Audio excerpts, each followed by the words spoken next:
Pak Made, setelah tadi melihat artinya pembuktian tadi itu saya seperti arwah ini kayaknya Pak De, semakin penasaran tentang Prajo ini Pak De. Nah, kalaupun itu nantinya pastinya pasti akan bisa dibuktikan mungkin karena teman-teman sudah belajar. Nah, saya seperti tadi yang saya bilang seperti arwah yang gentayangan, kepingin juga belajar, seperti makan juga sepingin saya makan dan begitu hausnya tentang ilmu kehidupan yang saya lihat seperti teman-teman yang sudah merasakan dan bisa membuktikan apa yang ada dalam dirinya. Nah, kembali Pak Des, setelah diperaja, apa yang bisa mungkin dibuktikan atau dimohonkan ke hadapan beliau untuk teman-teman kita yang sudah belajar di Praja ini, Pak De? Ya, saya bukan menyanggupi ya, saya bukan menyanggupi. Saya hanya berusaha ikut serta dalam ini memohonkan kepada beliau agar memang beliau berkenan menunjukkan kekuatan-kekuatan yang disebut dari dulu memang itu ada memang. Nah, seperti tadi ya karena kita ingin realita kan itu suatu pembuktian untuk lebih percaya, lebih yakin ya untuk menjalani kehidupan ke depannya agar lebih mantap kan seperti itu, maka perlulah suatu pembuktian. Ini bagus. Seperti tadi saya mencoba, saya berusaha ya. Nah, sekarang siapkan diri kalian lagi ya. Praja ninganggo sariraning dewayu habak aguno kuasta tato palani rikanang kula wong sano atuhu tuntun iki sang siwo putra dewa aguno bagyo guno lingga gaya samyo dewa tayo turun muktianto dewa yo Prajapati angadeg ring sejeroning angadiyo wong rakso gano paraning dewa prajo nayo paraning dewa prajo gano palayiri kanang kule wong sano manhu atatu dewa tayo turun dewe nama sapan teratem pandewa juga sang siwo jaya turun buktianto dewa yu Prajapati angulun ajeg.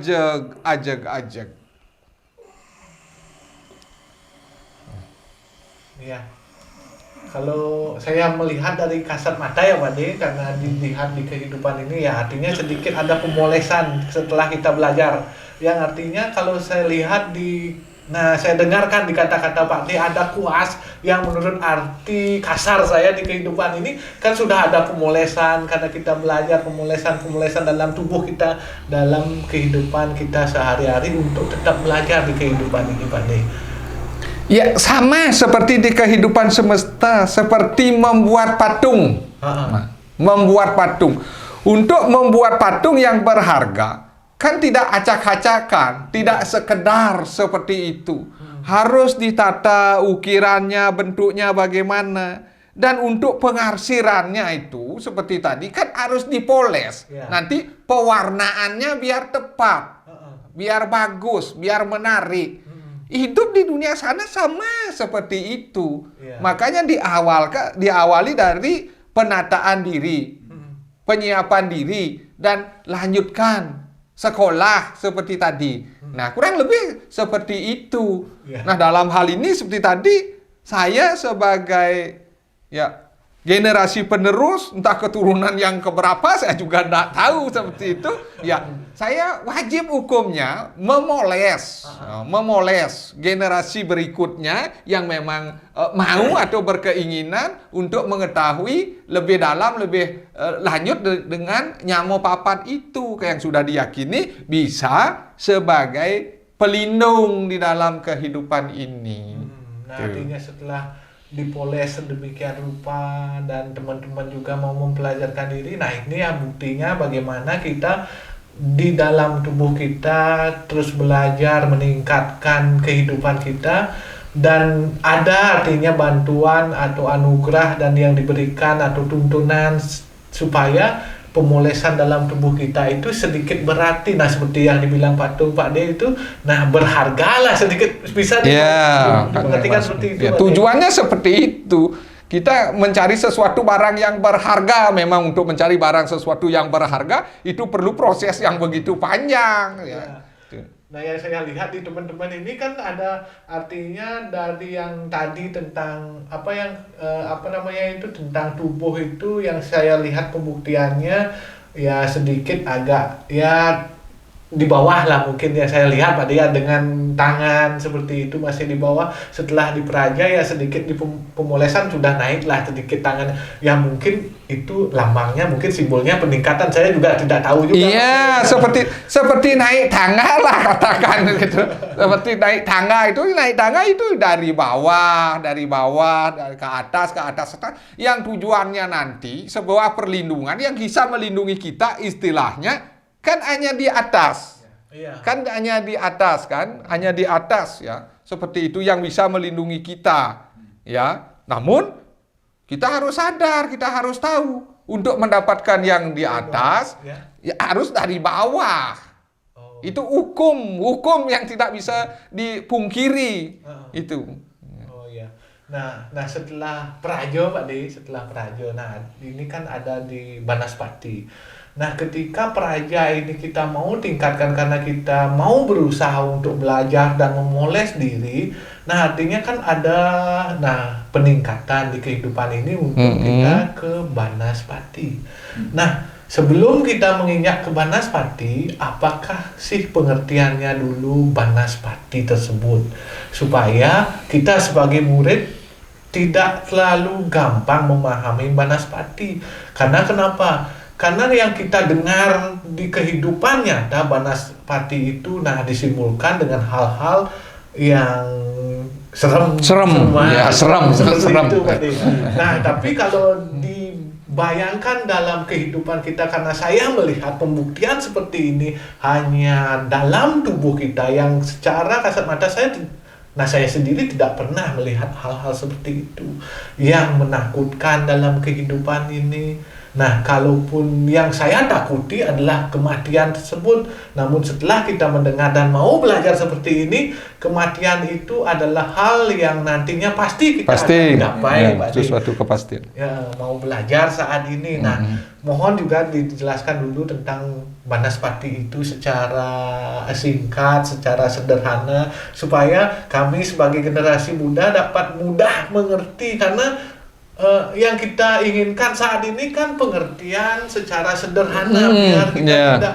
ditakut-takuti, biar tidak bingung kan. Ditakut-takuti terutama ini Pak De, biar kehidupan kita ini tenang seperti itu Pak De. Ya, begini. Bagi saya sendiri seperti tadi tidak ada yang perlu ditakuti kecuali satu, yakni kesalahan yang kita perbuat kan. Nah, itu kita kesampingkan dulu. Ya. Mari kita lanjutkan tentang pembahasan tentang Banaspati. Banas itu apa sih sebenarnya? Ya, kalau kita tidak mengerti, kita tidak paham, ya serem pasti, serem menakutkan. Ya. Sekarang kalau diidentikan dengan menakutkan, apa sih yang serem di dalam diri kita? Apa sih yang menakutkan? Ya, maka dari itu Banas itu bisa diartikan ya keserakahan. Nah, karena keserakahan itu harus dijauhkan. Ya. Bayangkan kita sudah belajar dari diri kita sendiri, kita tata, lalu kita lanjutkan melalui pembelajaran, masuk lebih dalam, lebih jauh, atau istilah sekolah. Nah, ketika keserakahan itu tidak pernah diperhatikan, yang kedua dari awal tadi, ya, itu hampir tidak bermanfaat ketika kita lakukan keserakahan di dalam hidup ini. Ya, kita buktikan sekarang. Misalnya kita masih serakah, makan aja kita serakah kan? Sakit atau enggak? Sakit. Nah, setelah sakit lagi tidak bisa dibilang kita mendapatkan perlindungan kan? Tidak ada yang melindungi kita. Nah, inilah yang dimaksud dengan Banas, suatu keserakahan di dalam diri. Karena siapapun masih mempunyai sikap seperti itu. Nah, inilah yang kita coba secara perlahan matikan keserakahan itu. Berarti kembali pengendalian diri. Raga. Ya, pengendalian diri. Itu utamanya pikiran. Karena pikiran, keserakahan itu pikiran yang bermain. Ya, maka pikiran itu tidak boleh liar, tidak boleh leluasa. Nah, ketika pikiran tidak liar, seperti tadi, kekuatan itu akan muncul, akan bangkit lagi. Nah, itu kan sama dengan kita istilahnya melakukan brata kan, pengendalian diri kan, pengendalian diri. Ya, keserakahan. Kita kan bukan berbicara keserakahan itu bukan semata-mata hanya makanan saja kan itu. Ya, pikiran, jiwa kita masih serakah kan? Itu luas lingkupnya. Nah, itulah yang dimaksud dengan banas. Ya, kalau itu dibiarkan juga secara cepat menimbulkan kematian di dalam hidup. Nah, maka kita diajarkan mematikan sekarang itu dikit demi sedikit. Gitu. Nah, setidaknya kita bisa meredam lah. Iya, menjauhkan seperti itu. Nah, ketika artinya banaspati itu kita bisa redam atau kita bisa artinya tidak liar di dalam pikiran kita atau dalam tubuh kita, semua hal di dalam pembelajaran itu artinya semua bangkit kembali untuk mencapai perlindungan dalam kehidupan kita secara nyata, Pak D. Artinya kesehatan bisa terjaga, yang artinya kehidupan kita secara sehat jasmani dan rohani. Ya, seperti itu mungkin lah. Iya, ya, memang seperti itu. Nah, kalaupun teman-teman sekarang, kalian misalkan tentang banaspati ini setelah belajar, apakah ada yang kurang dimengerti tentang banaspati di kehidupan dan pembelajaran yang kalian cobalah raih di kehidupan ini? Apakah ada mungkin, biar tidak saya aja yang bertanya, Pak De. Ya, betul. Kurang dipahami lagi setelah kita belajar. Ya, kalau ada silakan. Kalau tidak, ya saya yang akan melanjutkan lagi ke pembuktian. Apakah memang banaspati itu ada? Ada apabila seperti tadi kita mencoba redam keserakahan itu, jauhkan keserakahan itu, disitulah baru kekuatan itu akan muncul. Ketika artinya kita pandai menata diri sedemikian rupa sebagai praja tekun masuk, keserakahan aja kita lakukan di dalam kehidupan ini, ya semuanya yang seperti tadi tertutupi, redup, gitu. Saya makin mengerti, Pak De. Nah, ketika banaspati ini kita bisa redam. Nah, kalau dalam pembelajaran kan seperti kita meredam daya pikiran dan keserakahan kehidupan kita, contohnya seperti kita makan dan yang lainnya seperti itu. Nah, ketika dalam pembuktian nanti dalam dua sisi kehidupan, kalaupun banas itu dibangkitkan, nah mungkin apakah ada perbedaan antara banaspati yang diredam atau banaspati yang dimunculkan? Nah, artinya dua sisi ini, Pak De. Bisa kan? Ada, tetapi mungkin itu kita bahas di lain kesempatan gitu. Karena ini memerlukan waktu yang begitu panjang, durasinya begitu lama. Ya, biar artinya teman-teman kita memahami juga, ya, satu persatu, tingkat demi tingkat seperti itu. Alangkah baiknya kita bahas dulu yang positif saja, yang positif saja pembangkitan itu, agar nanti memuncak ke yang tertinggi, ke banaspati raja, rajanya kan itu. Tapi ingat, rajanya itu di dalam hal itu ada sifat rajas gitu loh. Tidak bisa lepas itu kekuatan itu. Itulah kekuatan Ruwo Benedo di dalam kehidupan ini. Sisi buruk dan sisi baik, sisi buruknya. Nah, seperti tadi, mari kita buktikan sekarang, ya. Kita buktikan kekuatan banaspati itu bagaimana, ya. Sekali lagi saya hanya berusaha memediasi, karena kalian ini sudah dapatkan mungkin cara pembangkitannya, pemolesannya belum tepat, belum pas gitu. Nah, maka seperti tadi saya mencoba memohonkan semoga seperti tadi beliau berkehendak menunjukkan kekuatan-kekuatan itu. Ya, siapkan lagi. Banaspati murtia dananing dewa angurip anggo sang siwa eko saro tati tu dewa rakso gano aguhung kukuh iki sang siwa diksyo mayo aguhung banaspati angga paraning dewa agulo alus sang siwa reko sano paraning jiwa yang siwa namo atite Banaspati agung hakuta karah iri kanang kula. Banaspati ajak aguna tatatem muang tetata paraning dewa. Sudo sang putra maho guru agitem. Ong karo turun ong jaya guna. Nah ini kalau dilihat dari penampakannya, kita kan hanya bisa penampakannya. Ini kan semakin kuat kan, semakin kuat. Secara kasar Iya, semakin kuat. Dari yang seperti tadi, ketika kita mau lanjutkan tingkatan-tingkatan seperti tadi, ini semakin kuat. Gitu. Nah, ini.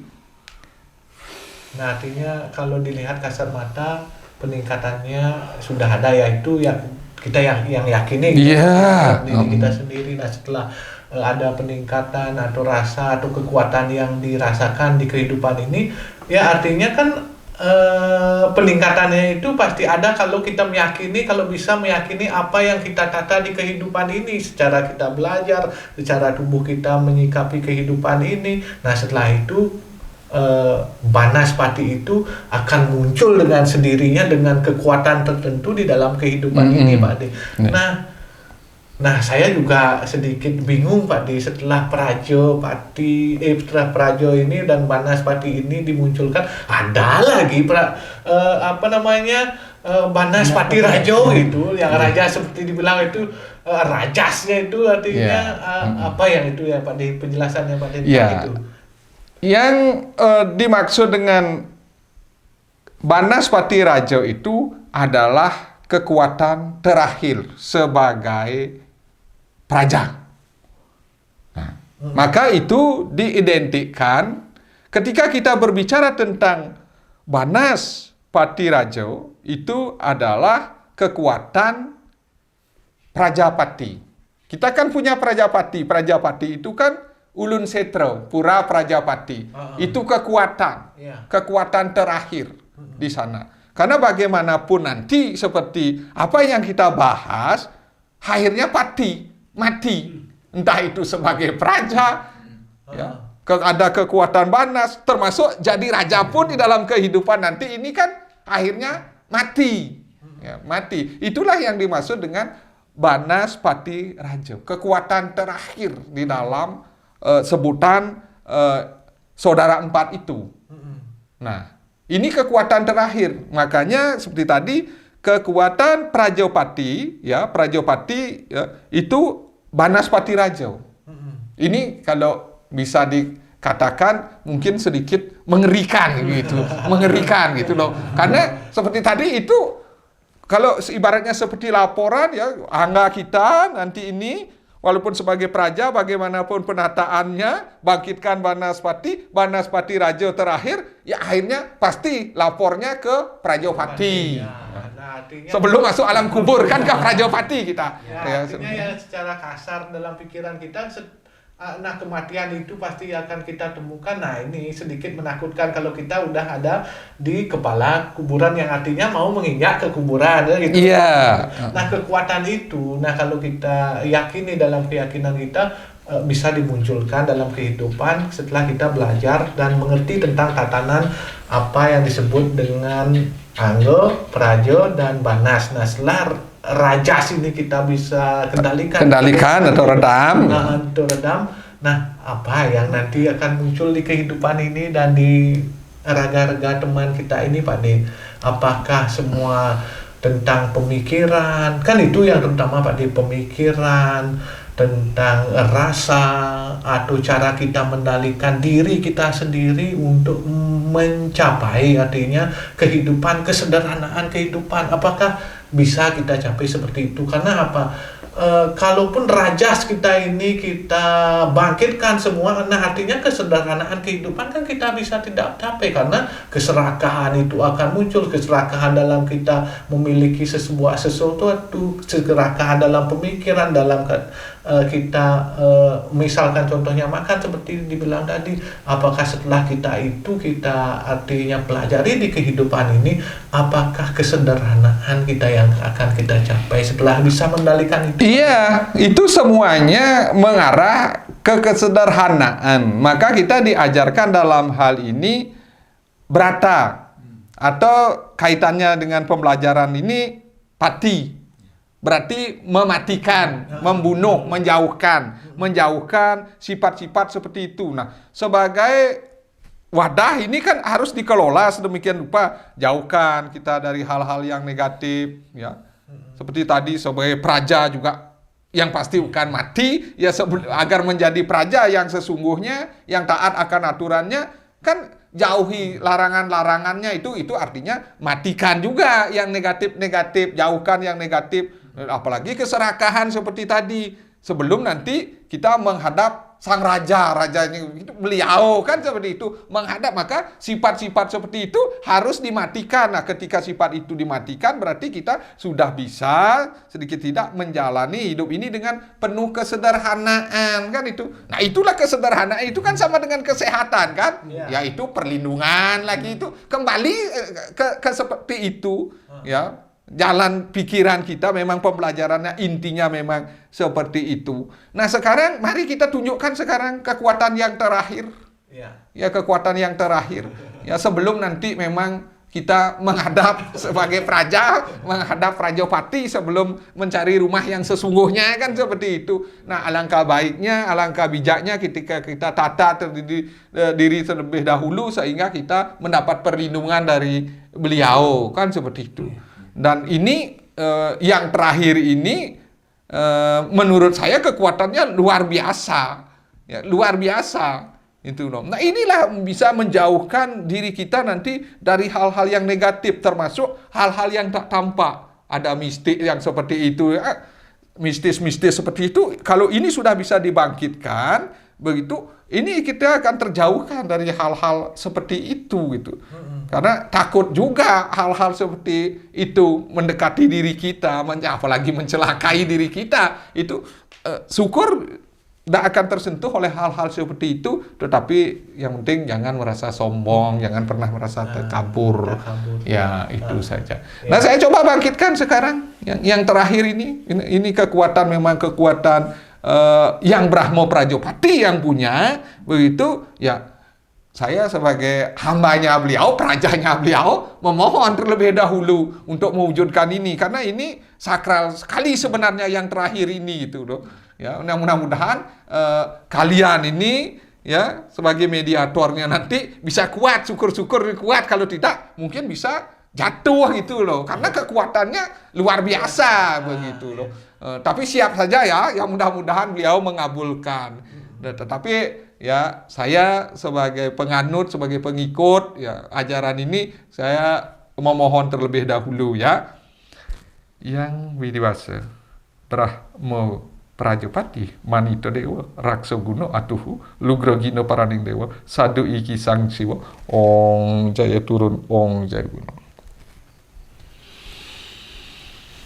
Ong Amitu Parhayiri Kanang Kula Banaspati Raja Hangungah Samyo Dewo Tayo Turun Dewa Namah Gano Tulus Raksa Gano Aguna Purwa Nato Palajiri Kanang Kulia Ajag Aguna Purwaning Dewaya Siksa Tan Ana Jaya Ulu Wang Segino Apitem Muhuni Kisang Siwa Reko Sano Parhayiri Kanang Kulia Agung Aguna Purwaning Dewa Banaspati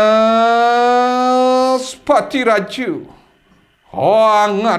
angadeg ning sejeroning anganio Purwo Mayo Purwo Gana Akaso Dewo Tayo Turun Rakso Gano Aguna Alstadino Paraning Dewa Asta Guno Ajaya Awike Parayiri Kanang Kawi Nawo Tato Paraning Dewa Banaspati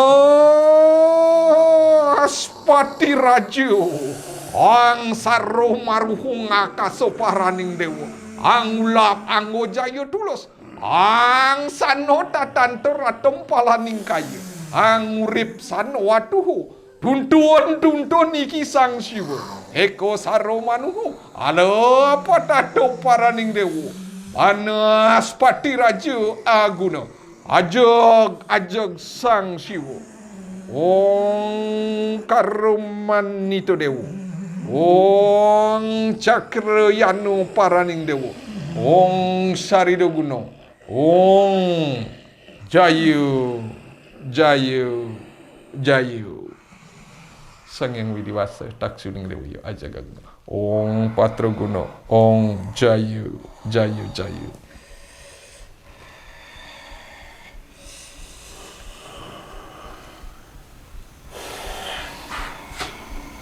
Nah, rasakan.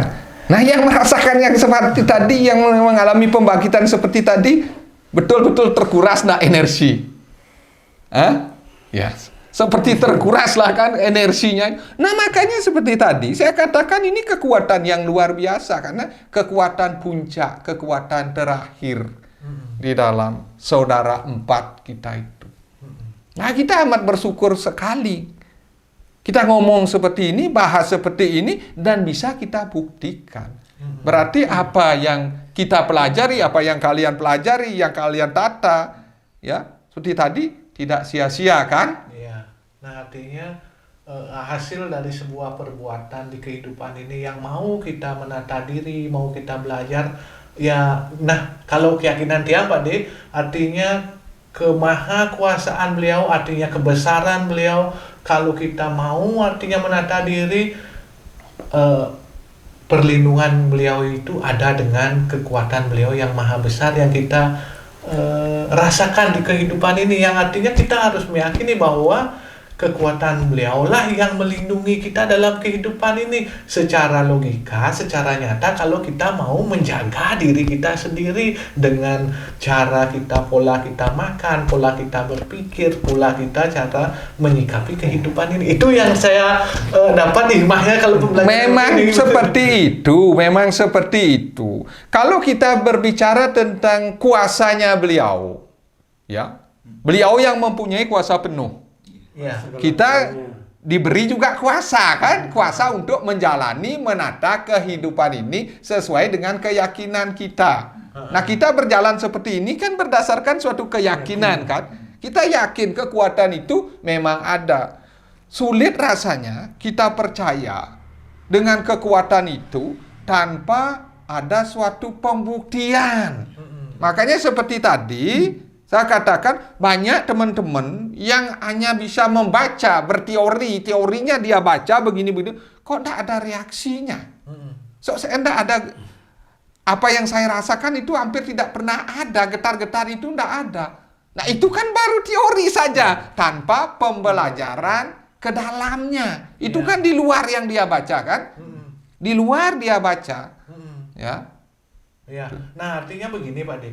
Nah, beberapa orang yang mempunyai keyakinan yang kita hargai dengan keyakinan tersebut seperti itu. Nah, banyak orang yang menyatakan bahwa kita ini halu gitu loh Pak De. Imajinasi yang kita bicara, ya memang imajinasi itu pasti akan ada dalam pemikiran. Nah, ketika imajinasi itu kita olah di dalam tubuh kita dan kita bangkitkan dengan secara tatanan pembelajaran kehidupan ini, nah secara spiritual, apakah halu itu tidak berguna? Apakah halu itu tidak berfungsi dalam tubuh kita? Nah, kenapa beliau memberikan dimensi-dimensi atau halusinasi dalam pemikiran kita? Nah, rasanya beliau mengasih seperti itu, menugerahkan seperti itu, pasti ada arti dan makna di kehidupan ini untuk kita bisa gapai halu tersebut dengan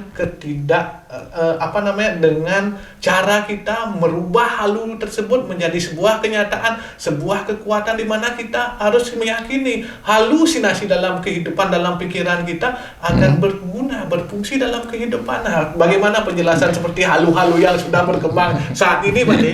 Ya, ini kan suatu hal menjadi suatu perdebatan yang akan tidak pernah selesai. Ada hentinya kan seperti itu. Bagi orang yang tidak memahami, tidak mengalami, mungkin dikatakan sebuah halusinasi, imajinasi seperti itu.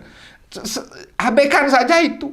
Ya. Ini kan masalah keyakinan pribadi masing-masing yang merasakan. Kan seperti itu. Nah, sekarang gambarannya sederhana. Seperti apa yang saya katakan. Beliau tidak mungkin menciptakan sesuatu di dalam kehidupan ini tanpa ada arti, makna, serta tujuan, termasuk halu seperti tadi, halusinasi seperti tadi. Menghayal itu penting. Ya, semuanya itu tergantung kepada yang mengalami, yang memahami, yang menyikapinya. Itu. Tidak usah itu diperpanjang seperti itu tuh ya. Itu seperti menyelam nanti itu mungkin orang yang menyelam baru 100 meter berbeda kan kemampuan atau manfaat kekuatan yang didapatkan dengan orang yang bisa menyelam 1000 meter dan selanjutnya. Makanya tidak usah itu diperdebatkan karena memang tidak perlu itu diperdebat. Hal-hal seperti itu tidak perlu diperdebatkan. Ya seperti tadi, percuma rasanya ketika kita berbicara dengan orang yang tidak percaya, itu aja gitu. Ya, itu aja. Yang karena yang saya dapatkan dari pembelajaran yang diberikan, begitu juga teman-teman tentang pembelajaran kehidupan, terutama Pak Adi, bagaimana caranya kita menghormati, karena kita kan sudah diajarkan dari kecil bagaimana kita menghormati keyakinan orang lain tanpa kita mencelakai atau menyakiti hati nurani orang lain, karena di dalam ajaran yang kita yakini bahwa setiap kehidupan atau keyakinan yang kita anut dalam masing-masing setiap umatnya, ya kita harus hormati, begitu Pak De. Nah, dalam hal seperti ini yang saya tidak mengerti dengan kehidupan di zaman sekarang. Kenapa orang selalu dan tidak bisa menghargai suatu keyakinan orang lain. Nah, asalkan itu tidak merugikan, seperti itu. Nah, sekarang ini yang saya lihat seperti teman-teman yang lain, kalau seperti Putu misalnya, seperti Ajik mempunyai keyakinan yang berbeda-beda, dan bagaimana caranya mereka menata dirinya masing-masing tanpa artinya mencederai atau melukai teman yang lain, seperti itu Pak D. Nah, saya bersyukur di kehidupan ini mendapatkan suatu pembelajaran kehidupan di mana saya dalam hati kecil saya melihat suatu kehidupan yang berbeda, yang artinya yang berbeda itu adalah bunga-bunga kehidupan, di mana saya lihat merah, putih, kuning, biru itu menjadi sebuah kehidupan yang indah, asalkan kita tidak merusaknya, seperti itu Pak De. Iya, itulah seperti tadi pentingnya penataan diri. Ya, kita hidup di dunia yang universal ini kan jelas dilahirkan saja berbeda, ya wajar kita mempunyai pola pikir yang berbeda. Tetapi kalau bisa, mari kita samakan persepsi dalam hidup ini. Ya belajar, mari kita belajar. Dengan cara apapun silakan. Meyakini apapun itu silakan. Yang penting tujuannya, ya ini sama-sama membangun di dalam kehidupan ini. Ya, ibaratnya mendirikan suatu rumah, mari kita dirikan suatu rumah. Anda sebagai temboknya, Anda sebagai gentengnya dan sebagainya, silakan. Yang penting kita menemukan kesejukan di dalam hidup ini. Itu saja intinya dari setiap pembelajaran. Artinya sekarang saya cukup mengerti dan paham di dalam kehidupan ini, di mana kita dalam penataan diri untuk mencapai kesejukan atau ketenangan dalam diri atau perlindungan beliau Tuhan yang Maha Besar dengan cara tatanan kehidupan kita secara nyata Pak De. Dan bagaimana kita memetik sebuah hikmah dan makna dalam pembelajaran kehidupan ini untuk mencapai tujuan kehidupan kita, yaitu adalah memohon artinya kebesaran Tuhan dan perlindungan beliau, tanpa artinya tidak mengabaikan bahwa beliau itu tunggal yang memberikan kita sebuah perlindungan yang sejati menurut saya Pak De. Nah, terima kasih banyak atas penjelasan yang panjang, lebar, dan begitu bermakna menurut kami di kehidupan ini. Nah, mudah-mudahan di lain waktu, di lain kesempatan, Pak Made tidak artinya putus-putus memberikan kita sebuah makna di kehidupan, karena menurut saya sendiri makna kehidupan yang kita cari di kehidupan dengan perjalanan kita mencapai tujuan kehidupan kita yang berbekal, artinya seperti murid membawa tas, membawa buku, dan setelah kita artinya tamat atau belajar, kita membawa sebuah titel yang bermakna, bukan titel SD, SMP aja yang kita bawa, tapi maknanya kurang ada di kehidupan. Nah, itu menurut yang Pak. Ya, memang itu yang kita harus pahami, dalami. Ya, tadi jangan kita merasa mampu, merasa super dan merasa sebagainya. Karena kalau itu dimunculkan, kita bisa intervensi terhadap yang lain. Sedangkan diri kita sendiri juga tidak mau diintervensi, kan seperti itu. Maka kalau bisa mari kita berjalan lurus sesuai dengan keyakinan, nah, dengan tidak abai sekali juga dengan pemahaman-pemahaman, pandangan-pandangan seseorang. Sebab pemahaman, pandangan seorang, kritik, saran, cemoohan, caci maki, kalau itu dipahami, didalami, itulah yang sebenarnya menyebabkan kita bisa berjalan lurus. Gitu. Ya.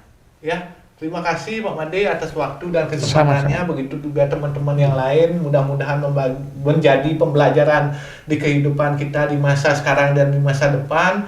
Dan terima kasih juga kepada semua keluarga, teman-teman yang lain yang menyaksikan video ini untuk selalu mendukung video kita di kedepannya. Nah, terima kasih untuk teman-teman dan semua Pak Made, teman-teman sekalian, atas waktu dan kesempatannya. Atau ada salah kata atau ucapan yang saya ucapkan di kehidupan ini atau secara langsung seperti ini, kami mohonkan maaf, 1000 maaf di kehidupan sama-sama. Terima kasih Pak Made, terima kasih.